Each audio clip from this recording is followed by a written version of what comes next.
दीनापुर नाम का एक छोटा सा प्यारा गांव था। उस गांव का सबसे धनी व्यक्ति धनीराम अपने पत्नी रीना के साथ सुखी सुखी जिंदगी बिता रहे थे। सब कुछ होने के बावजूद उन लोगों का कोई संतान नहीं था। एक दिन धनीराम उसकी पत्नी को कहते हैं, ऊपर वाला का दिया हुआ सब कुछ है, धन दौलत गाड़ी बंगला, बस कमी तो एक संतान की। हमारे जाने के बाद इस संपत्ति का मालिक कौन होगा? ए जी, आप ज़्यादा चिंता न करो, ऊपर वाले सबको देखते। आप देखना, एक दिन हमारा भी संतान होगा। हाँ, ऐसा ही हो, मैं भी तो वही चाहता हूँ। ऐसा कहकर धनीराम अपने काम पर चले जाते। एक दिन शाम को धनीराम और उसकी पत्नी टहलने के लिए बाहर निकल जाते। चलते चलते रास्ते में उन लोगों को एक बच्चा रोते हुए सुनाई देता है। ए जी, आपको कोई बच्चे की रोने की आवाज़ सुनाई दे रही है क्या? हाँ रीना, सुनाई तो दे रहा है, लेकिन कहाँ से आ रहा है आवाज़? देखिए ना, उस पेड़ के पीछे से आ रहा है शायद। धनीराम और उसकी पत्नी पेड़ के पीछे जाते हैं। वहाँ सच में एक बच्चा रोते हुए मिलता है। अरे, ये बच्चा लगता है कोई ने इधर छोड़कर गया है। हाँ जी, आप सही कह रहे हो। अब इसके साथ क्या किया जाए? ऊपर वाला की मानो तो कुछ भी हो सकता है। मुझे लगता है कोई हमारे लिए इसको इधर छोड़कर चले गए। ऐसा कहकर वो लोग उस बच्चे को अपने घर लेकर आते हैं।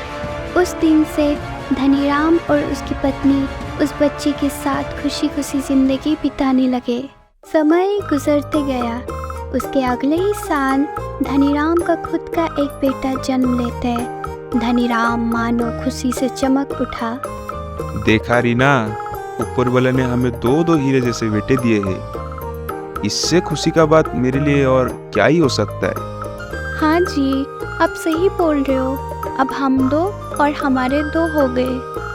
धनीराम का दोनों बेटे अब धीरे धीरे बड़े होने लगते हैं। दोनों भाई अभी जवान हो चुके हैं। जहाँ बड़ा भाई शांत स्वभाव का हुआ, तो छोटा थोड़ा नटखट और चतुर स्वभाव का हुआ। अरे माँ, ये पागल को आप लोगों ने कहाँ से उठा कर लेके आया? बेटा, ऐसा नहीं बोलते हैं। वो तो तेरा ही भाई है ना। तुम दोनों हम लोगों के लिए एक समान हो। भाई होगा किसी और का, मैं तो नहीं मानता। ऐसे भी थोड़ी ना इनको आपने जन्म दिया है, उठा कर लेके आया किसी रास्ते से। इतना कहते ही छोटे उधर से चले जाते। एक दिन शाम को, रीना, धीरे धीरे हम लोग का उम्र जितना बढ़ रहा है, उतना ही हम लोग ऊपर वाले के करीब होते जा रहा है। कब क्या होगा पता नहीं। क्यों ना हम दोनों बेटे को अपना जायदाद का अपना अपना हिस्सा बांट ही देते हैं। ये बात तो आप बिल्कुल सही बोल रहे हो। कब क्या हो जाएगा किसको पता। समय रहते ही दोनों बेटों को बुलाकर उन लोगों के साथ ये बात कर ही लेते हैं। अगले दिन शाम को पूरा परिवार डिस्कशन के लिए बैठ जाते हैं। माँ, बाबा, क्या हुआ? अब लोगों को कुछ बात करना है क्या हम लोगों से?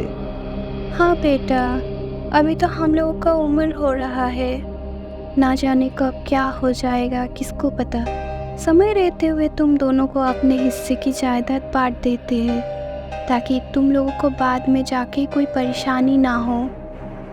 क्या माँ बाबा, आप दोनों भी ना, अभी इसका क्या ज़रूरत है? आप दोनों तो अभी जिंदा है ना। नहीं बेटा नहीं, कब क्या हो जाए किसे पता। आप लोगों को जो करना है करो, मुझे इस बारे में अभी बिल्कुल बात नहीं करना। एक दिन सुबह, ओ जी, सुनते हो क्या? हाँ, क्या हुआ? मेरी सोने की हार नहीं मिल रहा है। रखा होगा तुमने उसे कहीं पर, अच्छा से ढूंढो, मिल जाएगा। रीना उसके हार को बहुत ढूंढता है, फिर भी वो नहीं मिलता। थक हार कर अपने दोनों बेटे को वो बुलाती है। बेटा, तुम्हारे पापा ने जो उस दिन सोने का हार बना कर दिया था, उसको मैंने अलमीरा में रख दिया था। अभी मुझे वो हार मिल नहीं रहा है। क्या तुम दोनों में से किसी ने देखा है वो हार? नहीं माँ, मैं तो नहीं देखा। अब चिंता ना करो माँ, मैं उसे ढूंढने में आपको मदद करती हूँ। उसके बाद छोटे हार ढूंढने के लिए दूसरे रूम में चले जाते हैं। माँ, ओ माँ, सुनती हो? हार मिल गया, यहाँ पर आओ। फिर वो बड़े के शर्ट के पॉकेट से वो हार निकालता है। देखा माँ, मुझे पहले से इसके ऊपर शक था, चोर कहीं का। माँ, मैं ये हार बिल्कुल नहीं लिया। मुझे नहीं पता ये मेरे शर्ट के पॉकेट में कहाँ से आ गया। मुझे विश्वास करो माँ, मुझे विश्वास करो।